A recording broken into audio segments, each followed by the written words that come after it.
నమస్తే, welcome to special focus. నిజం గెలవాలి. ఇప్పుడు రాష్ట్రంలో టీడీపీ శ్రేణుల్లో ఇదే నినాదం వినిపిస్తున్నటువంటిది. చంద్రబాబు జైల్లో ఉన్నప్పుడు ఏదైతే స్కిల్ డెవలప్మెంట్ కేసుకు సంబంధించి భువనేశ్వరి చంద్రబాబు సతీమణి రాష్ట్ర వ్యాప్తంగా చంద్రబాబు జైలుకు వెళ్ళటం వల్ల ఏదైతే మనస్తాపంతో మనోవేదనతో చనిపోయినటువంటి వారి ఫ్యామిలీలని పరామర్శించేటటువంటి కార్యక్రమమే నిజం గెలవాలి. ప్రస్తుతం చంద్రబాబు బయటకు వచ్చిన తర్వాత కూడా ఆ కార్యక్రమం విస్తృతంగా రాష్ట్ర వ్యాప్తంగా కొనసాగుతుంది. అయితే అధికార పక్షానికి సంబంధించినటువంటి వాళ్ళు చంద్రబాబు జైల్లో ఉన్నప్పుడు రాజకీయ ఉనికి కోసం, సానుభూతి కోసం భువనేశ్వరి బయటకు వచ్చారనేటటువంటి ఆరోపణలు రోజా కావచ్చు, ఇతర అందరూ కూడా వ్యాఖ్యలు చేసిన పరిస్థితి. జగన్మోహన్ రెడ్డి కూడా వేదికల పైన వ్యాఖ్యలు చేసినటువంటి పరిస్థితి. ప్రస్తుతం మనతో ఉన్నారు TDP senior leader Vasireddy Radhika గారు, స్టేట్ అంగన్వాడీకి సంబంధించినటువంటి విభాగానికి కార్యదర్శిగా ఉన్నటువంటి పరిస్థితి. ఆమె ఎలా స్పందిస్తారు?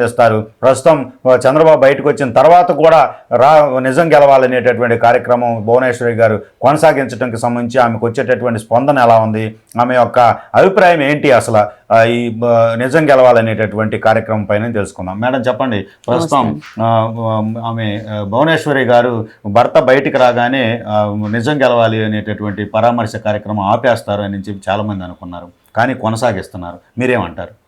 ఏమండి, ఎవరైనా భర్త జైల్లో ఉంటే ఎంతో బాధతో ఉండిపోతారు ఇంట్లో. కానీ భువనమ్మ ఏ రోజు బయటికి రాని భువనమ్మ, ఆమె ఎంతో మంచి ఫ్యామిలీ నుంచి వచ్చింది, మహాతల్లి. అలాంటి భువనమ్మను పట్టుకొని ఏదో రాజకీయ లబ్ధి కోసమే ఈమె ఇలా చేస్తుంది అనటానికి వాళ్ళు మాట్లాడే వాళ్ళకి జ్ఞానం ఉందో లేదో నాకైతే తెలియదండి. ఆమె అంత ఇదిగా రాజకీయ లబ్ధి కోసం బయటకు వచ్చి ఆమె ఏదో ఇది చేసుకోవాల్సిన అవసరం అయితే ఆమెకు లేదు. ఎందుకంటే ఒక రకంగా చెప్పాలంటే మీరు రాజకీయ లబ్ధి కోసం మీరు నాటకాలు ఆడి ఒక చెల్లిని, ఒక తల్లిని అడ్డం పెట్టుకొని మీరు పదవిలోకి వచ్చిన మాట వాస్తవం, అది అందరికీ తెలుసు. కానీ ఈ రోజున భువనమ్మని అనటానికి ఏ మాత్రం మీకు అధికారం కానీ ఆ హక్కు కానీ లేదు. ఎందుకంటే మీరు చేసినవన్నీ తప్పులు ఓ పక్కన కనపడుతున్నాయి. జనం ఏం పిచ్చివాళ్ళు కాదు. ఓ పక్కన నీ చెల్లెలు, సొంత చెల్లెలు, నువ్వు రాజకీయ లబ్ధి కోసం ఆమెను అడ్డం పెట్టుకొని బాబు గారి మీద ఆమెనే చేయిస్తున్నారు అని చెప్పి నువ్వు చెప్పించినా కూడా అలాంటి చెల్లె ఈ రోజున బయటకు వచ్చి నీ అంక ఏలెత్తి చూపిస్తుంది. నీ సొంత చెల్లెలు.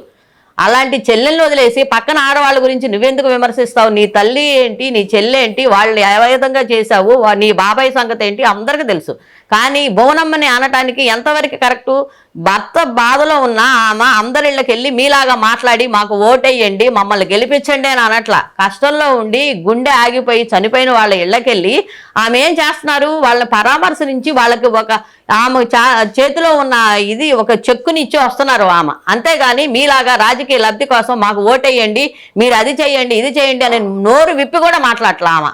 అలాంటి ఆమెని ఎలా అనగలుగుతున్నారో, మీరు రాజకీయ లబ్ధి కోసం మీరు ఎందుకు ఆడవాళ్ళని విమర్శిస్తున్నారో అది మీకు తెలియాలి.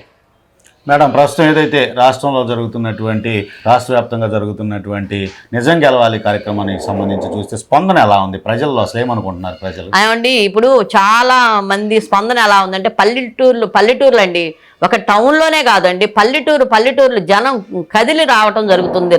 కదిలి రా అన్నట్టు.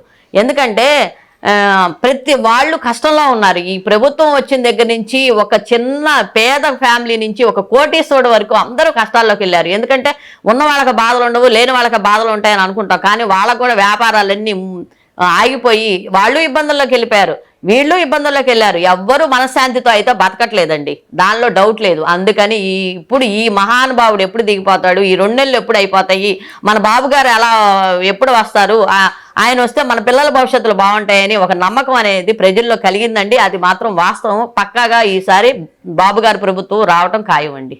మేడం, ప్రస్తుతం ఏదైతే ముందుగా చంద్రబాబు కదిలిరా ప్రస్తుతం చేస్తున్నారు, అలాగే లోకేష్ శంకారాం అని ఉత్తరాంధ్రలో ఉన్నారు, అలాగే మరోవైపు భువనేశ్వరి గారు కూడా నిజం గెలవాలి అనేటటువంటిది. వాళ్ళ కుటుంబమే ప్రజా జీవితంలోకి వచ్చేసి ప్రజల్లోనే ఉంటూ కార్యక్రమాలు నిర్వహిస్తున్నారు. గతంలో పోల్చుకుంటే కనుక, గతంతో 2014 కావచ్చు, అంతకుముందు చంద్రబాబు ముఖ్యమంత్రి చేసినప్పుడు ఎలక్షన్స్ జరిగిన తీరులో కావచ్చు, ఈసారి 2024కి భువనేశ్వరి గారి ప్రభావం కావచ్చు, లోకేష్ ప్రభావం కావచ్చు, చంద్రబాబు యొక్క కదిలిరాకు సంబంధించిన ప్రభావం కావచ్చు, ఎలా ఉండబోతుంది సీట్లు గెలుపొందటంలో?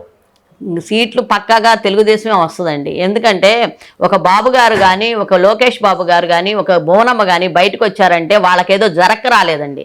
మన రాష్ట్రం అప్పుల్లో అధోగతి పాలైపోయి మన రాష్ట్రం అంతా అల్లకల్లోలం అయిపోయింది. మన ప్రజలు ఇప్పుడైనా తెలుసుకొని, ఒకప్పుడు మోసపోయారు, ఇప్పుడైనా తెలుసుకొని వాళ్ళు చక్కగా ఓటు అనేది ఉపయోగించుకొని మన ప్రభుత్వానికి కనుక వేస్తే మళ్ళీ పిల్లల భవిష్యత్తు బాగుంటుంది, మన రాష్ట్ర భవిష్యత్తు బాగుంటుంది. ఇప్పుడు ఎక్కడ దాకిందండి, పోలవరం ప్రాజెక్టులు ఆపేశారు, అన్నా క్యాంటీన్లు తీసేశారు, పిల్లల ఫీజులు రియంబర్స్మెంట్లు ఒకసారి వేస్తే ఒకసారి వేయట్లేదు, మళ్ళీ పెద్దవాళ్ళ పింఛన్లు కరెంటు ఎక్కువ వస్తే పింఛన్లు తీసేస్తున్నారు. ఏది సరిగ్గా జరగల, ప్రజలందరూ కష్టాల్లో ఉన్నారు. కానీ బాబు గారి కోరిక ఏంటంటే ప్రజలు తెలుసుకొని మనకి ఓటు అనేది వేస్తే మళ్ళీ ఈ ప్రజలు కష్టాలు తీర్చి మళ్ళీ మనకు ప్రత్యేక రాజధాని తీసుకొచ్చి మన రాజధాని మన రైతులు పంట బాబు గారిని నమ్మి పొలాలు ఇచ్చారు కాబట్టి ఆ రైతులకు కూడా ఇబ్బంది లేకుండా ఒక రాజధానిని సుస్థిరంగా చక్కగా ఏర్పాటు చేయాలని ఒక ఇది మేరకే వాళ్ళు బయటకు వచ్చారు. కానీ ఏ రోజు రాని వాళ్ళు కూడా బయటకు వచ్చారంటే అదే కానీ అర్థం వాళ్ళు జరక్కైతే రాలేదండి. వాళ్ళకి ఇంట్లో కూర్చుంటే వాళ్ళకి జరుగుతుంది. కానీ ప్రజల్ని ఏదో విధంగా ప్రజల్ని చక్కగా మంచి ఇదిలోకి తీసుకెళ్లి మన రాష్ట్రాన్ని బాగు చేయాలని ఒక ఉద్దేశంతోనే వాళ్ళు బయటకు రావడం జరిగింది. ఆ ప్రభావం అందరికీ తెలుసు. ప్రజలు కష్టాలు పడుతున్నారు కాబట్టి ప్రజలు కూడా వాళ్ళేంటో వీళ్ళేంటో తేడా తెలుసుకున్నారు కాబట్టి ఈ 4.5 సంవత్సరాల్లో తప్పకుండా బాబు గారికి ఓటేస్తారు, బాబు గారిని గెలిపించుకుంటారండి. Thank you madam. ఇది పరిస్థితి. ఏదైతే భువనేశ్వరి చేపట్టినటువంటి నిజం గెలవాలికి సంబంధించి ప్రస్తుతం రాష్ట్ర వ్యాప్తంగా మహిళల్లో మంచి స్పందన ఉందనేటటువంటి అభిప్రాయము వాసిరెడ్డి రాధికా గారు చెప్తున్నటువంటి పరిస్థితి అయితే ఉంది. ఓవైపు లోకేష్, మరోవైపు చంద్రబాబు, ఇంకోవైపు భువనేశ్వరి. ఈ యొక్క రాష్ట్రం మొత్తంలో ఉన్నటువంటి ప్రజలకు సంబంధించి చూస్తే ప్రజా సమస్యల మీదే బయటకు వచ్చారనేటటువంటి అభిప్రాయం తెలియజేస్తున్నటువంటి పరిస్థితి ఉంది. జగన్మోహన్ రెడ్డి గతంలో తన చెల్లిని, తల్లిని తన గెలుపు కోసం ఏ విధంగా బయటకు తీసుకొచ్చి పరిస్థితి ఉండి ప్రస్తుతం చెల్లె ప్రత్యర్థిగా మారిన పరిస్థితి, తల్లి అండదండగా లేకుండా బయటకు వెళ్ళినటువంటి పరిస్థితి ఉంది. తన ఇంట్లో ఆడవాళ్ళను గెలుపుకు ఉపయోగించుకొని వదిలేసిన పరిస్థితి ఎలా ఉంది. చంద్రబాబు ఇంట్లో ఉన్నటువంటి వాళ్ళు రాష్ట్ర ప్రజల కోసం బయటకు వస్తే విమర్శలు తగదంటూ కూడా వాసిరెడ్డి రాధికా గారు చెప్తున్నటువంటి పరిస్థితి అయితే ఉంది. ఇది